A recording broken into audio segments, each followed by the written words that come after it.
The Critshow contains elements of horror, fantasy violence, and adult language. Content warnings can be found in the episode description.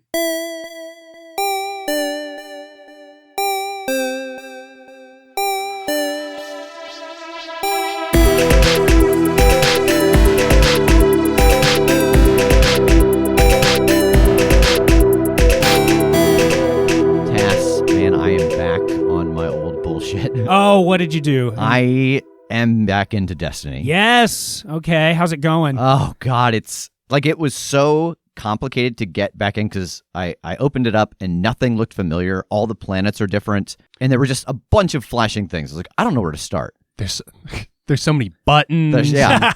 And words. So I asked somebody on the Discord, they're like, she has been playing it the entirety of the time. It hasn't like taken a big break like we did. And she's like, just start here and it'll make sense. I was like, okay. And so I started going through it, and it like has this system now where as you go through the story, it checks off missions. Like you don't have to hunt down missions, you get them as you go, and they're kind of in their own little category, so it tells you like step what of what. And now I'm going to start going back and playing through like all the stuff that I missed. Okay. But there was a whole conversation on the Discord about people who, similar to us, had fallen out of Destiny. Yeah. Like, I want to get back into it, but I don't know how. So there are like 10 of us now, I think, so far. I know that Joe and Jesse got it the other day. Yeah, and I may have it in my cart ready to go. Yeah. So if you are someone, this is so random, but if you're someone who plays Destiny and you're looking for some folks to play with, we did start a Critshow clan. It is just called the Crit Crew. So if you are not part of a group and you're looking for some folks to play with, we're starting to set up raids and stuff inside of the Discord server. But you can find us just by searching the clan thing, and it should be open invite. So nice. Yeah, we've got I think 10 right now, but the numbers could grow. Yeah, I've been feeling the itch. I've seen people talking about it, and I just the physics of that game make me so very happy. Like, things shoot the way that I feel like they should shoot, jumping, gliding, grenades, everything just works the way that it makes sense to me more than any other game of that type. And now as a warlock, you can like throw a grenade that explodes and makes like little monsters that run at people. Are you saying this as a mean, dirty lie to excite me because you know that that's amazing and hilarious, or is that a thing? It's a thing. And they kind of look like, you remember Maggot go. from X-Men? He had the giant maggots. Yeah. They look like that, but green. Like they look like big, angry pill bugs. I'm going to hand off the notebook to whoever wants to run this, and I'm going to go home. I'll take it. I feel like this conversation isn't for me. I've just been sipping boba over here. Yeah. Which is something you can do in Destiny 2 now, apparently. Yeah. There's a boba emote, so you can just hang out and drink boba. All right, I'm in. Perfect. Oh, yeah. The clan grows. When I killed Aston, it gave me the next name of who has to die. It's Tass. But Tass isn't in this world. Death, it only knows the inhabitants of its world. So what I'm saying is there's going to be another Tass here. Well, maybe this Tass is corrupted as well. Maybe he is doing something to manipulate his lifespan in some way, and maybe that's not his choice. Well, that's why I wanted to tell you now before he's standing in front of us. No, it's good to know. Look, we've spent a lot of time working together. Do you still trust my judgment? Yeah. Then I need you to trust me that there's no such thing as irredeemable, and I need you to give me some time when we come across him to figure out what's going on. Please don't just pull the trigger, because I don't know how to live with that. All right, but you got to promise me that you'll be honest with yourself about what you do see, not what you want to see. Sure. Jake, what are you doing over this week? I am helping set up the ritual with Kim. I want to otherwise shut off the water flow out of here so that nobody could accidentally show up and like drink any and give this thing any control. There's a big pile of this mass, and what you quickly discover is that these are lengths of the tentacle that it seems like for some reason or another it has to shed them to regrow more. Jake, you've been able to manipulate the controls to the waterways in the well, and now you are looking at a pretty big pile of discarded tentacles that might be valuable in fighting other very large underwater creatures. Well, I think that once my setup part of the plan is complete, that I will go collect some of the people crewing our ship to help pack these up and out of here and onto the boat. I think Jeffrey and Edwin are pretty stoked about this find. There's certainly some talk that is a little hidden from you, but not so much that they're like actively trying to pull one over on you. But you can certainly hear them talking about how valuable these might be. No. These can't be for selling. We're going to need these. Well, I mean, there's a bunch of them, isn't there? Well, there's an unknown and possibly unspeakable fight ahead of us, so do you want to risk it? Can we use what's left after? Yeah, man, fuck it. I'll be gone then. I don't care. All right. They high five. But, in a piratey Pirate fashion. high five. Yeah. They high hook. Pirate equivalent. They get tangled up. It's great. I think while they're asking you about this, too, this is, by the time you've gotten down to the ship and you're loading on what are now these just crates of these now kind of dried tentacles. So like Landara, Kim, you probably are able to see this bounty that they're bringing to the ship. I assume Megan's working on your book unless you're, out kind of doing it out in the sun, getting... Yeah, for sure. I'm having class outside. Nice. Definitely. Listen, that's an important part of writing a novel, is taking a lot of breaks. That's true. That's accurate. I slap the top of one of the crates like the car salesman meme. I'm like, get a whiff of these bad boys. Blech. What's in there? A bunch of the barbs that came off of that well monster. Oh. Reckon they might be good for fighting a big old beastie. Say whatever's in the last circle. Oh, like drop them in the water and like caltrops? Oh, hell, I don't know what the thing is. I mean, maybe we take them and javelin them at a creature. Oh. Or like fasten them to the front of the ship and like... And ram it, yeah.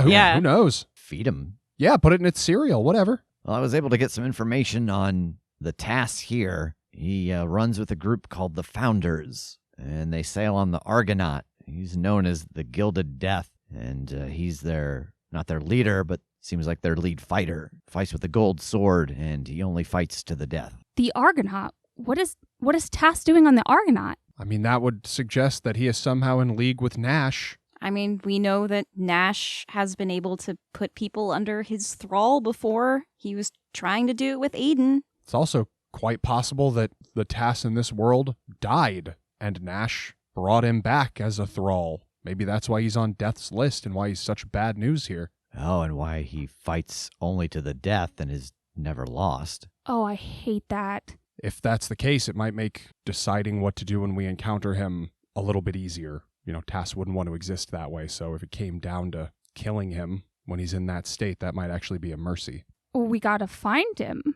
I imagine if we keep doing what we're doing, he'll find us sooner or later. Yeah, they said that it was a pretty well-known pirate group, pretty ruthless, but no one's seen him in a while. Huh, that's kind of weird. If we're following the idea that maybe he's like a tool being used, then maybe he's being held back for a particular purpose right now. I wonder if he hasn't been seen in a while is when the other Nash took over. Or maybe he's a recipient of power from a circle, and that's why we haven't seen him. Well, maybe we can keep asking around as we travel and see if anybody's got any more complete information. Yeah, and it might be worth seeing if we can find anybody who knows anything about the other Founders. 'Cause, I mean, for all of you, that was the people who started your organization, right? Yeah, hell, I suppose it could be all the same people who have met the same fate, and it seems like the kind of mean thing that Nash would do, just like a spit in your face. I took the yous of this world who work against me and turned you into my lieutenants. That's awful. Just keep an ear out for information as we go. I'm going to start moving these crates below decks. All right, you get down to where the rest of the crew had been loading the couple other crates of them, and of course, Jeffrey and Edwin have one of the tentacles out, and they're like wearing it like a sash, and they see you, and, oh, no, nothing, and they're tucking it all back away. And They're having a slap fight with them. And you also notice that there is another large trunk at the back of the sort of storage area. That I haven't seen before? Yeah, I don't think so. Like walking up to it, it just has the initials TA in the corner. And I think the memory occurs to you that right before Tass had been frozen in place loading up the IPT cruise, that he had put one of his own crates in the trunk. Oh, yeah, I want to see what's inside. All It right. explodes. That's what I thought. We've done this beat before in a ship opening a box. Well, it might. It is just now in this form. It is a long wooden crate, and you have to get like a crowbar and crack off the top. And for a second, what you're looking at, you just think it's a crate full of pineapples. And you look a little closer and realize that there are a couple of different sizes. Some of them are just about the size of a pineapple, like you'd expect, but you touch it and it's this weird material. It doesn't feel like anything natural, and it certainly doesn't feel like a real pineapple. There's a couple more just like it, but they're much larger. They're almost cannonball sized, and all of them have a fuse coming out of the top of the leaves. I will very gingerly pick one of them up and carry it upstairs. And I will say, does this look like a hand grenade to anybody else? Looks like a pineapple. Where did you find that? In Tass's trunk below deck. Is that a wick? Yes, it is. I'm guessing he put some grenades in the trunk, and this is what we came out with. Like, how many grenades are we talking about? Oh, there are various sizes and shapes, but like a cool baker's dozen, probably. Oh my god, that's so unsafe. We went through a whole fight. A tentacle could have hit that, and then we all would have exploded. Well, I think you need the fire, so that's good. Nobody did fire at us yet. Does it smell like a pineapple? I smell it. No, it certainly smells more chemical than anything. I bite it a little. No. Your head is gone.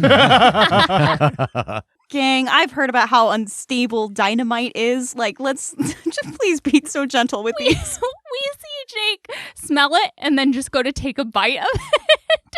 I'm sorry, I love pineapple. I don't know what I was thinking. Well, that's a nice gift from Tass. I'm going to go tuck this away again, and just keep them in mind if we see an opportunity for them. Yeah, I feel like at some point we should light one. Just to find out what happens? To know, yeah. It's as opposed to like, hey, it's the moment, we should use these, and then find out they maybe do something different than we expect. It's true. This sounds like something Jake would have convinced you of. I love that you're already just like, we should just light grenades and throw them off the ship. When it comes to testing weapons, I think it's always best to do it before you need them. I mean, now would be the time. We're in a safe harbor, not worried about like people hearing us or anything, so... Maybe like when we get a day out of harbor, I think you probably freak out the townspeople with an explosion. We'll pin this. Yeah. Okay, just maybe put the big trunk of bombs somewhere on the ship that we feel will be the least likely to get hit by a cannon. Real deep in the ship. Well, I mean, this is what I've learned from Sea of Thieves, is if you put it in the crow's nest, then they can see it and they can shoot it and blow up your mast. But if you put it down below deck, then it's going to do the most damage to your hull if it does get detonated. So there's really no safe place to put these. Yeah, Fun. I mean, really, this is just the pirate's life. I'm literally carrying a couple of small kegs of gunpowder on me as we speak. It's part of my kit. We should build just like a big slingshot. And put the pineapples in there and then light it and then shoot it out over the ocean. Or if we find an enemy who loves fruit, and then we Ooh. could just lay a pineapple out and light it, and they'd be like, oh, look, a pineapple. And then, It's burning. I love that. has this gone off the rails? Hugely. I return this pineapple delicately to its chest. Okay. Hey, Landara, can I get your help over here real quick? Yeah. I think I need your help with this book that I'm writing. Oh, how so?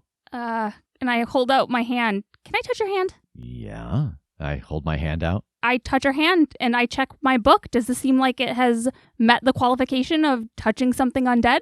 God damn it. I can't believe I've done this. I don't know why not. I have a question for you. So, like, when you do this, does something happen? Like, I'm sure the book doesn't just, like, fill in by a third, but, like, is there any physical manifestation of it? Yeah, like the first third of this book isn't done, but like portions of each chapter are, right? So like, I think at this point, I don't really have the words yet, but there are like the illustrations Oh, that's cool. have started to kind of fill in. And there's like the fancy like first letter of each like alphabet appears on the page. I love it. That's so cool. So the rest of this week goes on as you all prepare for this ritual. Kim, I think we're to the day. What's going to happen here? What is this going to look like? So I think it's just with Jake's help and advice, using the tip of my magic rapier to adjust the runes on the magic circle that are already here, to bind this creature to the well for a year and a day. Excellent. So We are there. We are at the moment. So I have some questions for you in Perform a Ritual. Okay. So, Perform a Ritual is a downtime move that reads thus: when you have something strange and want to perform a ritual on it or with it during downtime, roll plus Spitfire. Take a +1 for every true thing. Okay. So let's go ahead and ask these as we go. You're familiar with this ritual. So, like, kind of, and I think this is where, like, Jake is helping me. Jake is helping me be familiar with this ritual. Yeah, like he has certainly used a ton of magic for binding creatures. Yeah. So this is kind of a grander scale of that. I like that. So there's a +1. You sacrifice something strange, so the strange tag being a magical item of some sort. I mean, I certainly can't sacrifice my rapier because then I couldn't do this ritual. I don't know if we have anything else that's strange or magical yet, so I probably can't do that one. Okay. And you can mark a trouble to see it through. Oh yeah, I'll do that. All right. Let's call this trouble feisty. I think this sword, there's this innate, like, swashbuckler sense that you're using the sword for something that isn't, like, big and flashy and fighty.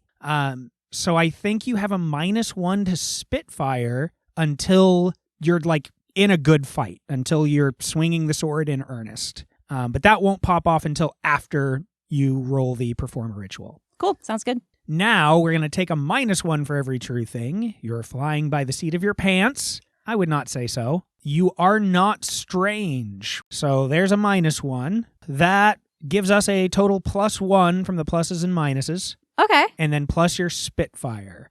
So on a 10+, you do have to choose one from this list. And on a 7 to 9, I will choose another. And we'll talk about a backfire if we hit that. So let's go ahead and roll this Perform a Ritual. Okay. I'm stressed out about this, so I'm going to spend a point of luck in addition. Okay. 8. All right, so you're going to choose one from the list, and so am I. The list is: the ritual's effect is not quite as planned. You must sacrifice something important, or you are cursed or changed in the process.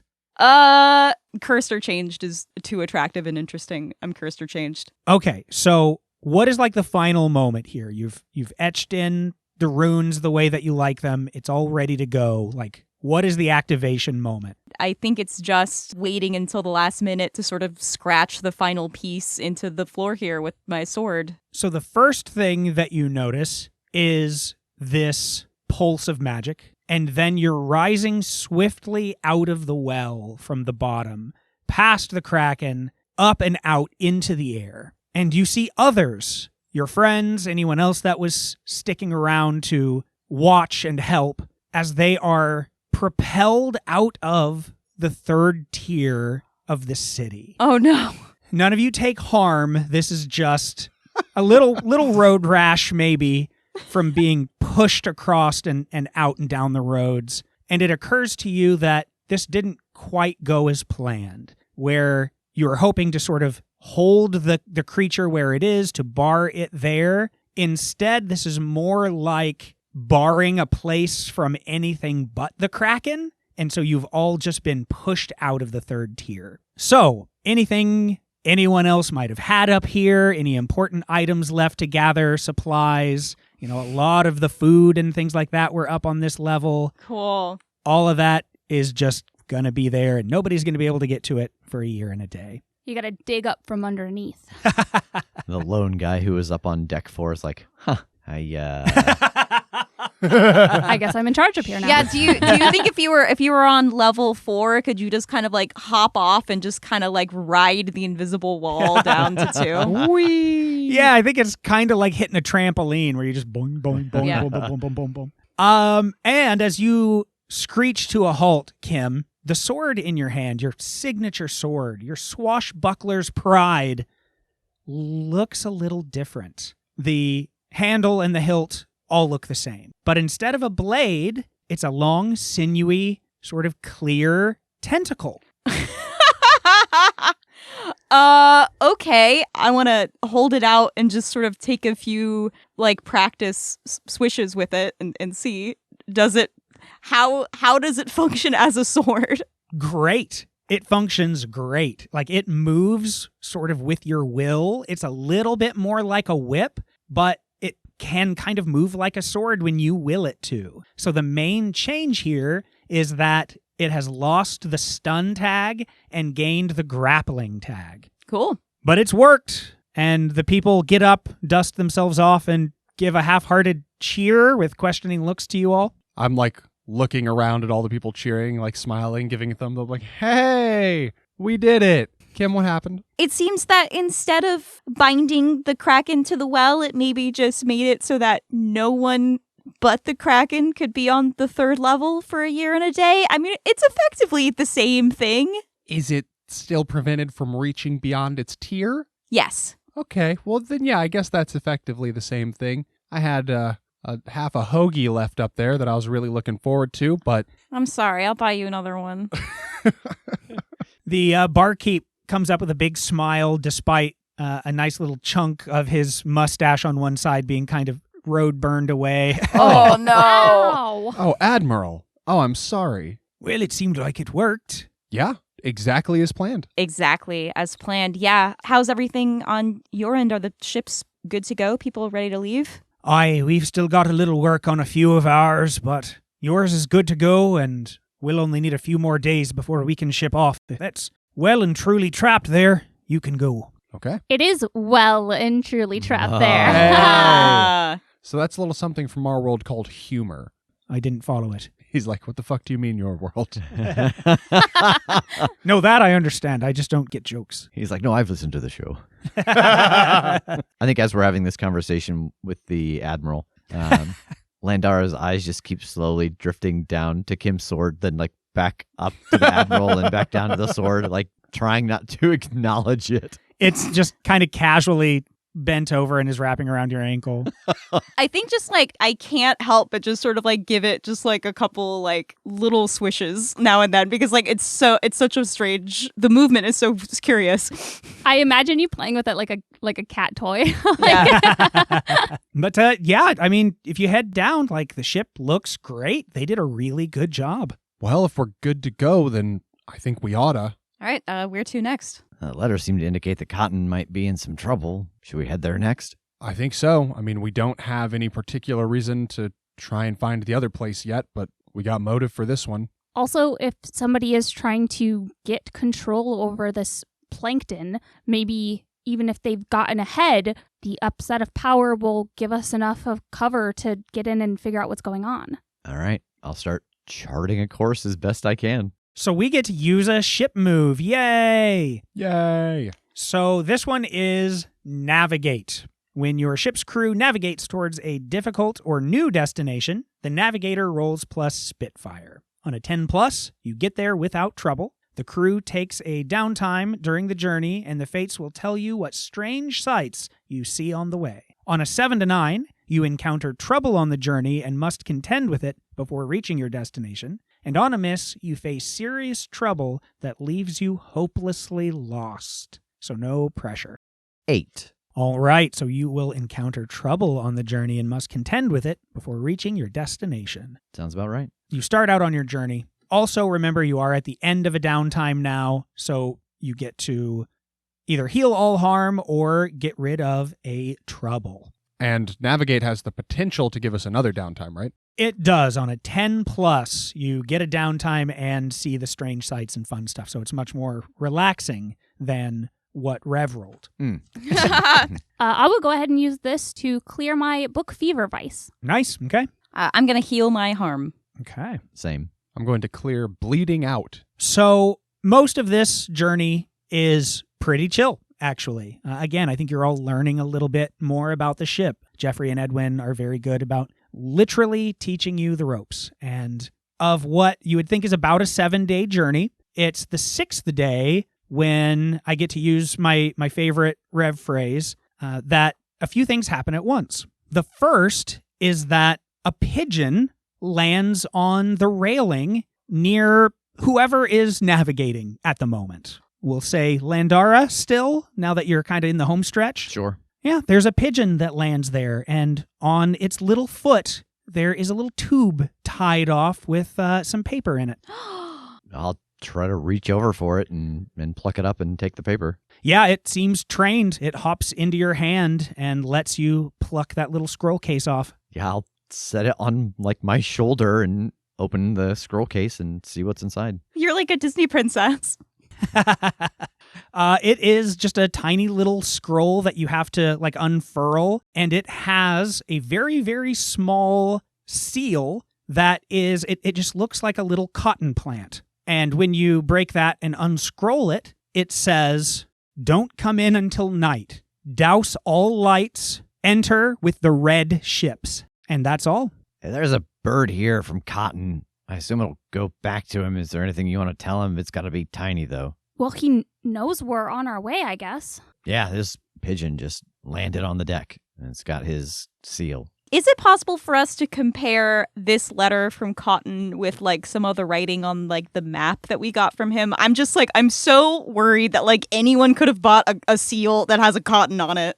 Yeah, I don't think you need to roll anything here, that the handwriting from what was signed as Dr. White is very different than the handwriting you see here. Okay. I want to size up this pigeon.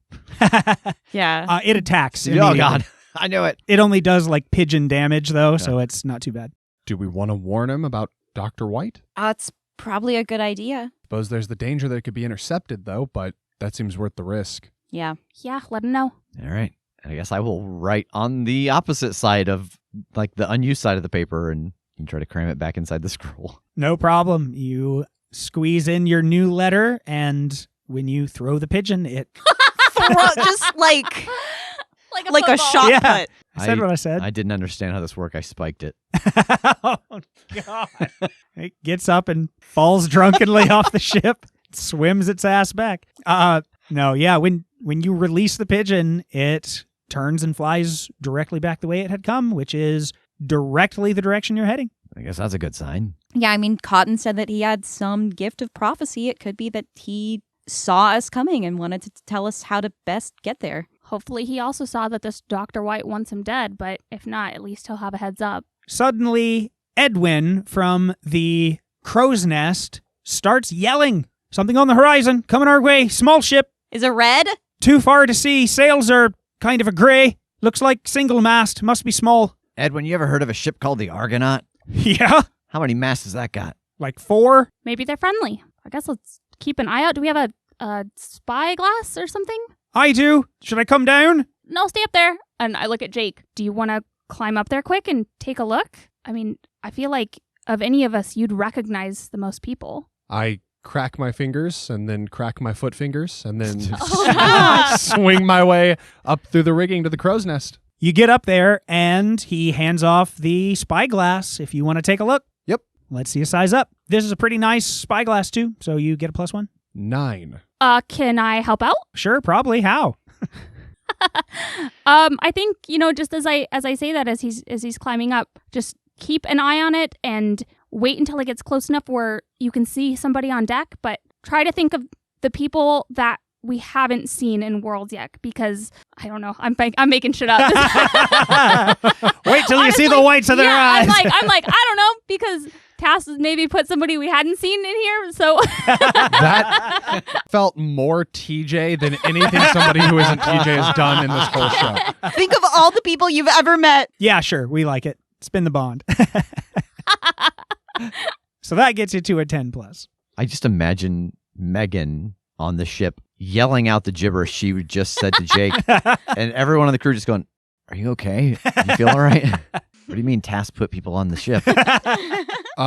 What here is useful to me or my crew? I think when you're trying to keep that jumble of words in mind, hey, you're fair. trying to spot somebody. You see some figures moving on the deck. It doesn't seem very many because it's a small little ship there. But after taking a moment to focus, you realize that you're not going to be able to make out any specific features of anybody because they're all skeletons. Oh, well, how about that? How can I safely, I'm trying to think of how to word this, I want to say maintain this journey? You get the idea that you have definitely been spotted. You are a slightly bigger ship than they are. If you can see them, they can certainly see you. So if you want to do this safely, you got to outmaneuver them. You've got to be able to skirt them in a way that they can't follow. And, you've got time. You've got plenty of time. You guys are still scoped out pretty far so that you can hardly even see that they're skeletons. So you have time to try something if you want to get around them without engaging.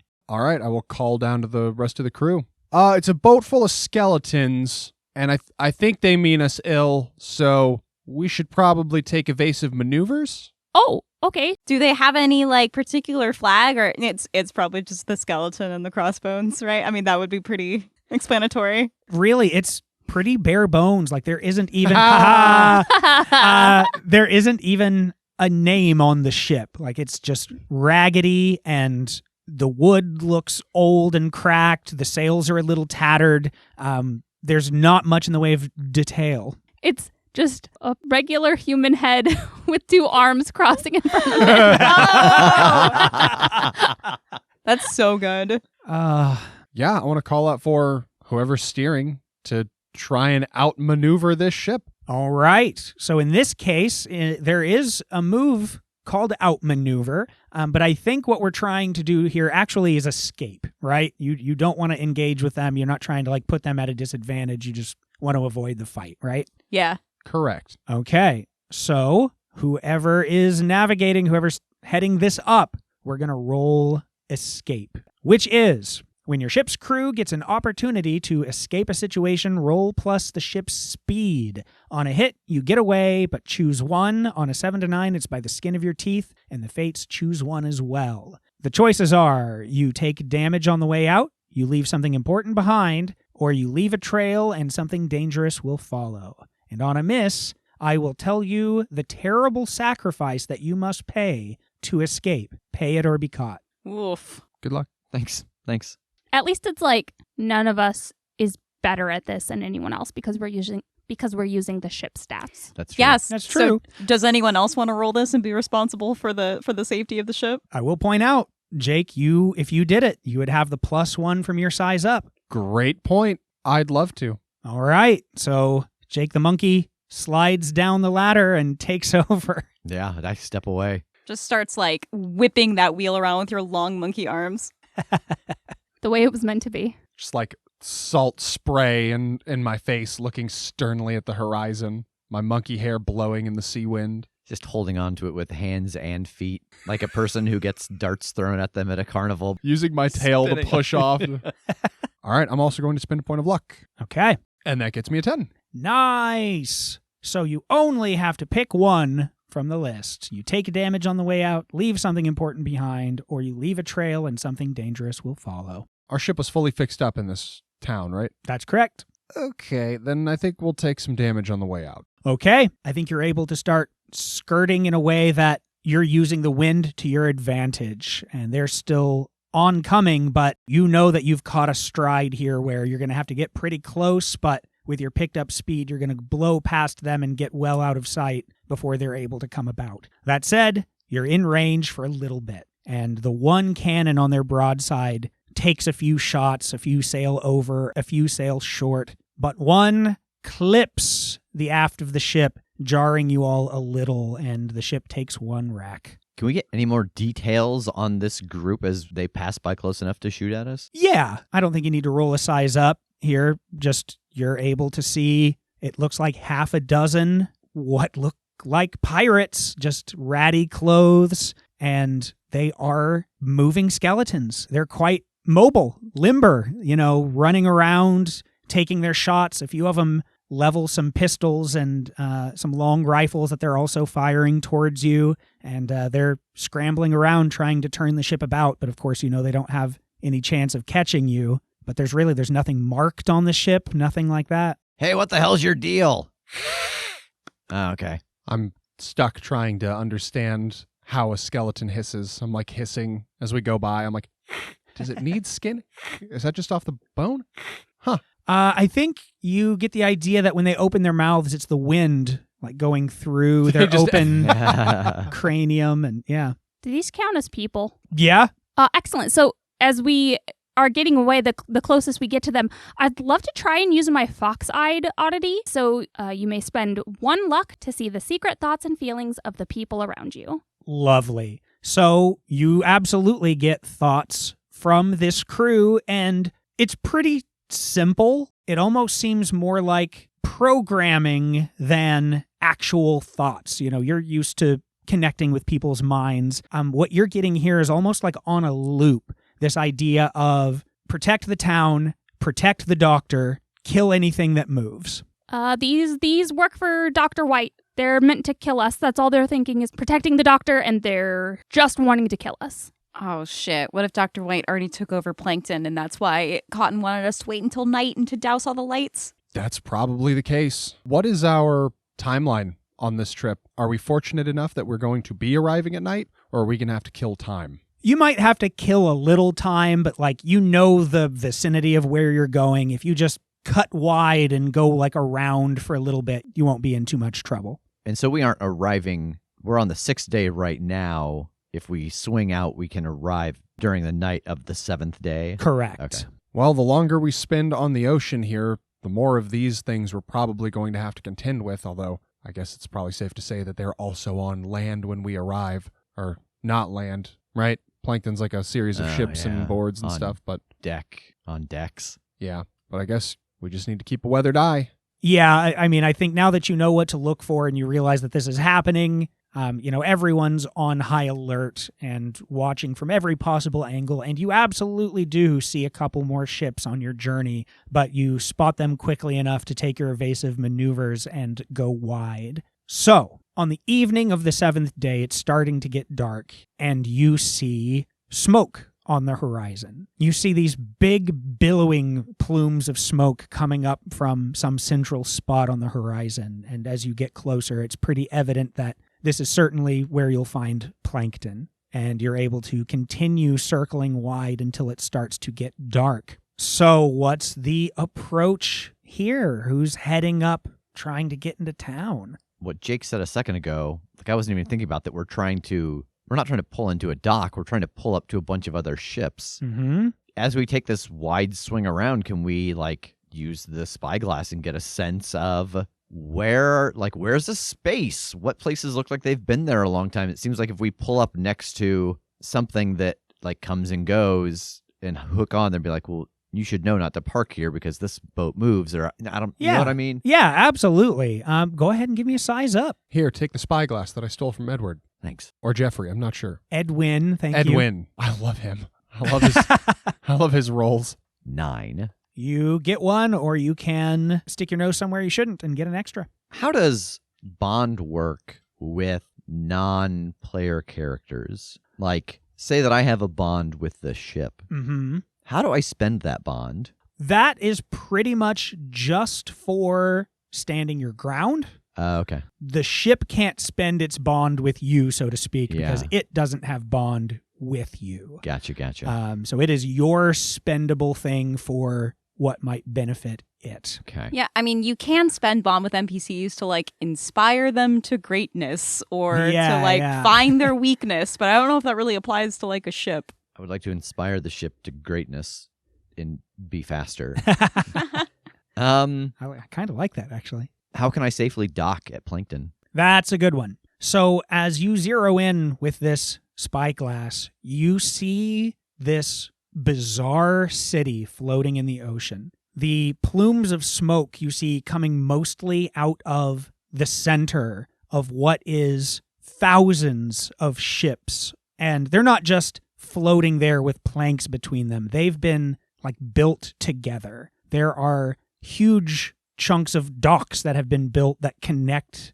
many of the ships so that they're all one large unit. They've literally built these things together to be this city of wood floating in the ocean. You see that some of the smoke is from buildings that are on fire. You see little flashes in the dimming daylight that you think must be gunfire or explosions of some kind. And this entire city is turning. Looking at it from this far with the spyglass, you get the idea that if you were to look at this city from above, from the air, it would look kind of like a giant ship's wheel with big chunks of the ships and docks and things that were built out like the spokes. And it's ever turning. There are ships on the outside that seem to be rigged up with their sails up to keep the city moving in a counterclockwise orientation. And as you're watching, you see some of the ships are pretty messed up. They've been destroyed, set on fire, both some of the ones on the outer spokes and some of the ones that make this city what it is. But every 2 or 3 ships seem to be painted the same color, or at least have big splashes of paint on them. It might indicate some sort of districts or something like that. And as it shifts around, one of the smokiest, most on fire, most in duress seeming districts, the outer ships are painted red. So there's a lot of smoke cover here. There's a lot going on. So if you were to enter as the message says, you might be able to get in there pretty easily and overlooked by anyone that's watching. I think that's the spot. He said to wait for the red ships. I was thinking wait, like we were going to get an escort, but wait for them to turn around this circle. This city's moving in a circle. Wait for them to come around and dock there. All right, let's see if we can't sneak that direction. Better douse the lights. Yeah, go around, start doing that. Yeah. Okay, I think this is going to be a break in or out if you want to make it into the chosen area without being detected. And so Landara, if you lead the charge on that, you get your +1 from your size up as well. Okay. Jeff is never getting that spyglass back. I am going to spend a point of luck. All right. Yeah. With my point of luck, that's a 5. What? Oh. What did you roll? Snake eyes with a +1 blood, with a +1 from my size up, with a +1 on the point of luck that I spent. Man, Oh welcome to my being a player God. on the Crit Show. Oh my God. Okay, so you maneuver the ship towards this spinning wheel of a city. As you get closer and closer, you are all clearly able to hear gunshots periodically ringing through the city, the occasional cry out of a voice in the distance. This is a battleground for all intents and purposes. This city is under siege. As you make your way between these large spokes to get in a little deeper to an area where you think you can get docked while the city is moving, you actually nestle in pretty handily to a spot where there's a building on fire, giving big plumes of smoke that's going to cover your approach. And as the crew runs to throw out lines and hop down and start binding the ship, holding it in place, part of the building explodes. Pieces of this wooden structure crash through the ship, splintering a piece of the hull and lighting your sails aflame.